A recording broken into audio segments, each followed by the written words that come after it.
मानवी जीवन हे क्षणभंगुर आहे.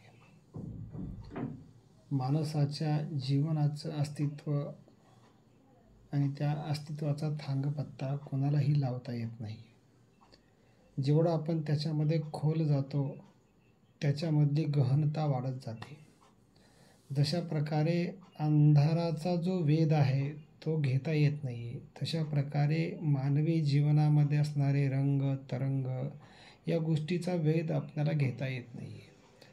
परंतु जीवनामधला जो आनंद आहे तो आनंद आपल्याला वेगवेगळ्या पद्धतीनं घेता येत असतो. जशा प्रकारे काही लोकांना खाण्यामध्ये वेगवेगळे पदार्थ हॉटेलमध्ये जाऊन, घरी बनवून, वेगवेगळ्या रेस्टॉरंटमध्ये जाऊन खाण्यामधला जो आनंद आहे त्यामध्ये तो जगण्यातला आनंद शोधत असतात. जशा प्रकारे एखाद्या व्यक्तीला फिरण्यामधला जो छंद आहे, फिरण्यामधलं जे आनंदी जीवन आहे, सतत फिरत राहणं, सतत वेगवेगळ्या नवनवीन ठिकाणाला भेटी देणं, त्या ठिकाणाची माहिती घेणं आणि त्या माध्यमातून तो आपल्या जीवनाचा आनंद शोधत असतो. काही व्यक्तींना मैत्री करण्यामध्ये आनंद वाटतो. दररोज वेगवेगळ्या प्रकारच्या लोकांना भेटणं, त्यांच्याशी मैत्री करणं, त्यांच्यासोबत गप्पा मारणं आणि त्यामध्ये आपला वेळ घालवणं, याच्यामध्ये ते आपला आनंद शोधत असतात. आता काही स्त्रियांच्या बाबतीतला जो आनंद आहे तो आनंद जर आपण लक्षात घेतला तर त्या स्त्रियांना दुसऱ्यांना करून खाऊ घालण्यामधला जो आनंद असतो तो आनंद वाटत असतो आणि त्यातला ते आनंद शोधत असतात. वेगवेगळ्या प्रकारचे रुचकर पदार्थ बनवणं, त्यांना ते खायला देणं आणि मग खाल्ल्यानंतर तुम्हाला कसा वाटला हा पदार्थ, छान वाटला का, की यामध्ये काही कमी जाणवली का, त्यामध्ये मला काही बदल करायला पाहिजे, अशा प्रकारचा जो आनंद आहे, दुसऱ्याला खाऊ घालण्यामधला जो आनंद आहे तो आनंद त्यांना त्याच्यामध्ये सापडतो. काही व्यक्तींना दररोज वेगवेगळ्या प्रकारचे कपडे परिधान करणं आणि कपडे घालून कार्यक्रमाला उपस्थित राहणं, आपण घातलेले कपडे लोकांना दाखवणं, अशा प्रकारच्या कपड्यामधला छंद जोपासणारी काही लोक असतात.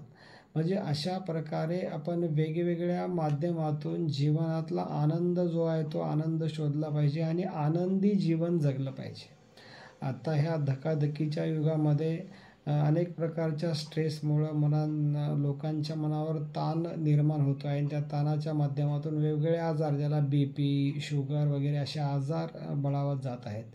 तर ह्या आजारावर जर उपाय आपल्याला करायचा असेल तर सर्वांनी आनंदी जीवन जगलं पाहिजे आणि आपल्या जीवन जगत असताना जीवनातल्या ज्या काही वेगवेगळ्या गोष्टी आपण करतो, दैनंदिन कामं करतो, व्यवसायाची, कुटुंबाची, ही सगळी कामं करत असताना आनंदी ही कामं कशी करता येतील, त्याच्यातला छोट्या गोष्टीतला जो आनंद आहे तो आनंद आपल्याला कसा शोधता येईल, तर तो आनंद आपण शोधण्याचा प्रयत्न केला पाहिजे. म्हणून म्हटलं आहे की आपल्या अवतीभोवती जर आपण पाहिलं तर काही गोष्टी असतात की ज्या गोष्टीच्या माध्यमातून आपल्याला सहज आनंद घेता येतो.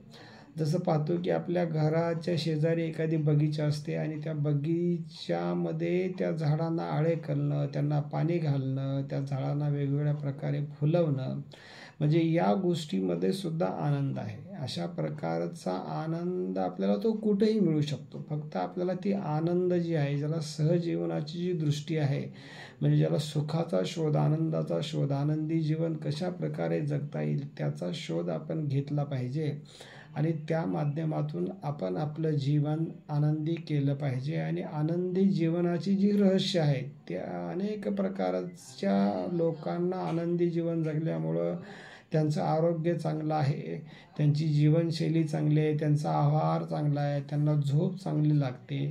म्हणून आपण आपल्या जीवनाकडं पाहण्याची जी नकारात्मक दृष्टी आहे ती नकारात्मक दृष्टी काढून सकारात्मक दृष्टी ठेवली पाहिजे आणि आनंदी जीवन जगलं पाहिजे.